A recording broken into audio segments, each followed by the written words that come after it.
శ్రీ మహాగణాధిపతయే నమః. శివాయ గురవే నమః. శ్రీ విష్ణురూపాయ నమః శివాయ. శ్రీ బాలాత్రిపురసుందరీ సమేత మేధాదక్షిణామూర్తయే నమః. ఈ మాసం ఆషాఢమాసం. ఈ మాసంలో అన్ని ఆలయాలలోనూ కూడా అమ్మవారికి శాకంభరీ అవతారాన్ని అలంకరిస్తారు. ఈ శాకంభరీ అవతారం ఎందుకు అలంకరించాలి? అసలు అమ్మవారు శాకంభరిగా ఎందుకు అవతరించింది? దేవీ భాగవతంలో చెప్పబడింది. ఆ పురాణ గాథని తెలియచేస్తున్నాను. విన్నవారికి అమ్మవారి అనుగ్రహంతో అన్నాదులకి లోటుండదు. పూర్వం హిరణ్యాక్షుడు వంశంలో దుర్గముడు అనేటువంటి వాడు ఉద్భవించాడు. రురుడు యొక్క కుమారుడు దుర్గముడు. ఈయన సమస్త లోకములను వశపరుచుకోవాలి, అలాగే మానవులందరినీ కూడా బాధపెట్టాలి అనే సంకల్పం కలిగింది. దానికి ఏం చేసినట్లయితే ఆయన యొక్క సంకల్పం నెరవేరుతుంది అని ఆలోచించి ఆయనకి ఆలోచనకొచ్చింది, కేవలం వేదముల చేత ఈ ప్రకృతంతా కూడా నడపబడుతోంది. ఈ వేదమంతా కూడా బ్రాహ్మణులు అధ్యయనం చేసినటువంటి వేదంతో యజ్ఞ యాగాది క్రతువులు చెయ్యడం చేత, ఈ హవిర్భాగములు దేవతలు స్వీకరించడం చేత వర్షాదుల వల్ల ప్రకృతి నడుస్తోంది.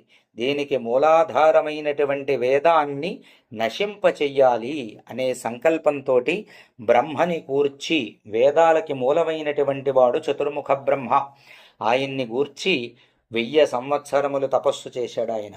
ఆ 1000 సంవత్సరములు తపస్సు చేసేసరికి సమస్త లోకములు కూడా కంపింపబడుతున్నాయి తపశ్శక్తికి. బ్రహ్మగారు ప్రత్యక్షమై నీకేం వరం కావాలి అని దుర్గముణ్ణి అడగగా దుర్గముడు చెబుతున్నాడు, సమస్త వేదములు నాకు ఆధీనమవ్వాలి, బ్రాహ్మణులకు వేదములు జ్ఞప్తికి ఉండకూడదు, అలాగే సమస్త వేదములు నా అధీనంలోనే ఉండాలి, వేదక్రతువులనేటువంటివి జరగడానికి వీల్లేదు అన్నాడు. అనేసరికి వేదాలన్నింటినీ కూడా బ్రహ్మగారు ఈయనకి ఆధీనమయ్యేలా వరమిచ్చి వెళ్ళిపోయాడు. అయితే వేదములు ఎప్పుడైతే ఈయనకి ఆధీనమయ్యాయో బ్రాహ్మణోత్తములు సంధ్యావందనాది కర్మలు చెయ్యడానికి వారికి ఏది జ్ఞప్తికి రావటల్లా ఎంత ప్రయత్నం చేసినా సంధ్యావందనాదులు బ్రాహ్మణులు చెయ్యలేకపోతున్నారు. యజ్ఞ యాగాది క్రతువులు నిర్వహిస్తే గాని దేవతలకి హవిర్భాగాలు అంటే ఆహారం అందదు. అలాంటివి జరపడానికి కూడా వేదము జ్ఞప్తికి రావటం లేదు. అందరూ చాలా బాధపడుతున్నారు. ఎప్పుడైతే యజ్ఞ యాగాది క్రతువులు జరగవో వర్షం పడదు. వర్షం ఎప్పుడైతే పడదో భూమి సువృష్టి అంటే భూమి ఇవ్వాల్సినటువంటి ఫలపుష్పాదులని భూమి ఇవ్వదు. అలా సువృష్టి నశించిపోవడం మొదలైంది. అనావృష్టి పెరిగిపోతోంది. రోజు రోజుకి కూడా నదులు, చెరువులు, బావులు, నదములు అన్నీ కూడా ఎండిపోవడం మొదలయ్యాయి. చెట్ట చివరికి కొంతకాలానికి భూమి బీటలు బారిపోయింది. ప్రజలందరూ తినడానికి తిండి లేక అల్లల్లాడిపోతూ ప్రాణములు విడిచిపెడుతున్నటువంటి సమయంలో బ్రాహ్మలందరూ కూడా ఒక చోటకి చేరుకున్నారు. ఇలాంటి భయంకరమైనటువంటి పరిస్థితి నుంచి ప్రకృతిని, ప్రజలని కాపాడాలి అంటే కేవలం అమ్మవారైనటువంటి జగన్మాత వల్ల తప్ప ఎవ్వరి వల్ల కాదు అని నిర్ణయించుకుని వీరందరూ కూడా హిమాలయ పర్వతానికి వెళ్ళి అమ్మవారిని కూర్చి తపస్సు చెయ్యడం, ఆరాధన చెయ్యడం, ధ్యానించడం ప్రారంభం చేశారు. ఇంతటితోటి అమ్మవారు చాలా సంతోషించి బ్రహ్మాది దేవతలు కూడా ప్రార్థన చెయ్యడం ప్రారంభం చేశారు. ఎందుకనంటే ఉన్నటువంటి సమస్త లోకాలు కూడా అల్లల్లాడిపోతున్నాయి. ఏమీ లేదు, ప్రజలు నశించిపోతున్నారు, లోకాలన్నీ కూడా నశించిపోతున్నాయి. వెంటనే అమ్మవారు ప్రత్యక్షమైనటువంటి అమ్మవారి యొక్క రూపం ఎలా ఉంది అంటే ఒక పెద్ద కాటుక ముద్దని ఒక చోట నిలిపినట్లయితే ఎంత భయంకరంగా కనిపిస్తుందో అంత నల్లటి దేహంతో, విశాలమైనటువంటి ఛాతితోటి, భయంకరమైనటువంటి బలం కలిగినటువంటి హస్తములతోటి, నల్లటి నేత్రములతోటి అమ్మవారు ఉద్భవించి వీరందరికేసి చూసి బాధపడుతోంది. ఎందుకని అంటే తినడానికి తిండి లేదు, అల్లల్లాడిపోతున్నటువంటి ప్రజలు, నా పిల్లలందరూ కూడా నా నుంచి ఉద్భవించినటువంటి ఈ ప్రకృతిలో ఉన్నటువంటి వీళ్ళందరూ ఇంత బాధపడుతున్నారా అని బాధపడుతూ అమ్మవారు వెంటనే ఒక్కసారిగా ఆవిడికి ఉన్నటువంటి 1000 కన్నుల నుంచి కూడా ధారగా జలాన్ని విడిచిపెట్టిందిట. మోచయామాసలోకేషు వారిధారా సహస్రశః నవరాత్రం మహావృష్టిం అభూః నేత్రోద్భవైః జలైః దుఃఖితాన్ వీక్ష్య సకలాన్ నేత్రాశ్రూణి విముంచతి తర్పితాస్తేన తే లోకాః ఓషధ్య సకలాపి. అమ్మవారు ఎప్పుడైతే ఈ సమస్త లోకములు ఇలా ఉండడం చూసిందో 1000 కళ్ళ నుంచి కూడా విశేషమైనటువంటి జలధారని విడిచిపెట్టడం ప్రారంభం చేసింది. ఆ జలధార ఎన్ని రాత్రులు కురిసింది అంటే 9 రాత్రులు 9 పగళ్ళు నిర్విరామంగా భయంకరమైనటువంటి కుంభవృష్టి వాన కింద అమ్మవారి 1000 నేత్రముల నుండి ధారలు భూమి మీదకి వర్షించడం ప్రారంభం చేశాయి. దానితోటి మొత్తం భూమంతా కూడా చక్కగా జలమయమైపోయింది. భూమంతా నిండిపోయింది. భూమి మీద ఉన్నటువంటి సమస్త నదీ నదములు వాపి కూపములు అన్నీ కూడా జలమయమైపోయి ప్రకృతంతా కూడా మరలా తిరిగి పురుడు పోసుకునేటువంటి స్థితిని తీసుకొచ్చింది జగన్మాత. ఆ సమయంలో అమ్మవారు అవతారాన్ని ప్రారంభం చేసింది. ఆ అవతారంలో అమ్మవారు రాక్షసుణ్ణి సంహరించడానికి ఆయుధాలని అలంకరించుకుంది.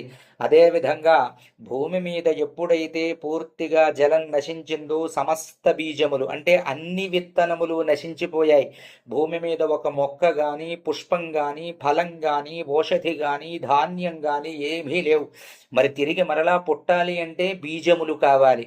దానికోసం అమ్మవారు కొన్ని హస్తములలో శాఖములు అంటే కూరలు, కొన్ని హస్తములలో ఫలములు, కొన్ని హస్తములలో పుష్పములు, కొన్ని హస్తములలో మూలికలు, కొన్ని హస్తములలో ఆకలి తీర్చేటువంటి ధాన్యములు, కొన్ని హస్తములలో అమృతములు, ఇవన్నీ కూడా పట్టుకుని ఆకలి దప్పికలు తీర్చేటువంటి అమృత హస్తాలతోటి అమ్మవారు బయలుదేరిందనమాట. బయలుదేరి ఇవన్నింటినీ కూడా భూమి మీదకి విడిచిపెట్టింది జగన్మాత. ఏమిటవి అంటే ఫల పుష్ప మూలిక శాఖాదులు, ఆకలి తీర్చేటువంటి అమృతమైనటువంటి అన్నాదులు. మరలా బీజాలన్నింటినీ భూమి మీద వేసింది. మరలా ఇవన్నీ ఉద్భవిస్తున్నాయి. అప్పుడు అమ్మవారు బయలుదేరింది దేనికి అంటే ఇవన్నీ అమ్మవారు ఇచ్చినప్పటికీ కూడా వేదం చేత యజ్ఞం జరగకపోతే మరలా వర్షం ఉండదు. వర్షం లేకపోతే భూమి మీద మరలా ధాన్యాదులు అన్నాదులు ఫలాదులు పుష్పాదులు మరలా ఇవేమీ ఉండవు. అందుకని ఈ వేదాలని మళ్ళా తిరిగి ఈ బ్రాహ్మణోత్తములకు అందించాలి అని అమ్మవారు ఈ ఆయుధములతోటి బయలుదేరి దుర్గముడు అనేటువంటి రాక్షసుడితోటి యుద్ధం చేసి వాణ్ణి జయించి తిరిగి మరలా వేదాలని ఆవిడ ఆధీనపరుచుకుని సమస్త వేదములను తిరిగి మరలా బ్రహ్మాది దేవతలకు బ్రాహ్మణోత్తములకు తిరిగి ఇచ్చి అమ్మవారిని వారిని అనుగ్రహించి ఆశీర్వదించి సంతోషించింది. అప్పుడు అమ్మవారికి అక్కడున్నటువంటి దేవతలు బ్రాహ్మణోత్తములు అందరూ కూడా అమ్మవారిని శతాక్షి అని పిలిచారట. అమ్మా, నీవు శతాక్షిగా నీవు మమ్మల్ని రక్షించావు, అనేక నేత్రములతోటి మమ్మల్ని కాపాడావు, కాబట్టి నీకు శతాక్షి అనేటువంటి నామధేయాన్ని మేము పెట్టుకుని నిన్ను ఆరాధిస్తాం అని ఆ రోజు నుంచి శతాక్షి అమ్మవారుగా అమ్మవారికి ఆరాధన జరుగుతోంది. కాబట్టి ఈ అమ్మవారిని ఆషాఢమాసంలో సమస్త దేవతలకి కూడా అన్ని ఆలయాల్లోనూ కూడా అమ్మవారికి శాకంభరి అవతారాన్ని అలంకరిస్తారు. ఎందుకని అంటే సృష్టిని తయారు చేసిన తర్వాత నశించినటువంటి సమస్త ఆహారములు తిరిగి అమ్మవారే మనకిచ్చిందనమాట. ధరించింది అంటే ఆవిడ పట్టుకుంది, ఆవిడ హస్తములలో పట్టుకునుంది, లేక ఆవిడ పట్టుకుని ధరించింది, ఏదైనా అమ్మవారే తిరిగి మనకి ఈ ఆహారాన్ని భూమి మీద మళ్ళా పుట్టించింది. కాబట్టి ఆవిడికి ఆషాఢమాసంలో అలంకారం చెయ్యడం చేత శ్రావణ మాసంలో వర్ష ఋతువులో చక్కటి వర్షాలు కురిసి మరలా భూమి మీద ఉన్న ప్రజలందరూ కూడా చక్కటి ఆహారాదులు స్వీకరిస్తారని అమ్మవారికి శాకంభరి అవతారాన్ని అలంకరిస్తారు. ఈ అలంకారం చెయ్యడం ఆషాఢమాసంలో జరుగుతుంది. దేనికోసం అంటే ఈ ఆషాఢమాసం గ్రీష్మ ఋతువుతోటి పూర్తవుతుంది.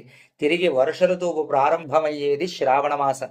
కాబట్టి ఈ అమ్మవారు ఈ అలంకారంతో సంతోషించి తిరిగి ఏవైతే ఫల పుష్ప మూలిక శాకాదులు ధాన్యాదులు అమ్మవారికి అలంకారం చేశాము అవన్నీ కూడా సమస్త మానవాళికి తిరిగి ఇచ్చిన దానికన్నా విశేషంగా అమ్మ మనకిస్తుంది అని ఈ దేవీ భాగవతంలో చెప్పబడినటువంటి పురాణ గాథను అనుసరించి అమ్మవారికి అలంకారం చేస్తారు. కాబట్టి ఈ అలంకారం చూసిన వాళ్ళకి అమ్మవారి అనుగ్రహం కలుగుతుంది. అలాగే అమ్మవారి ధ్యానాన్ని చేస్తున్నాను. నమస్కారం చేసుకుని అందరూ వినండి. ఓం నమ శాకాంభరి శివే నమస్తే శతలోచనే సర్వోపనిషదుర్దుష్టే దుర్గమాసుర నాశిని అని నమస్కారం చేసుకోండి. శుభం భవతు.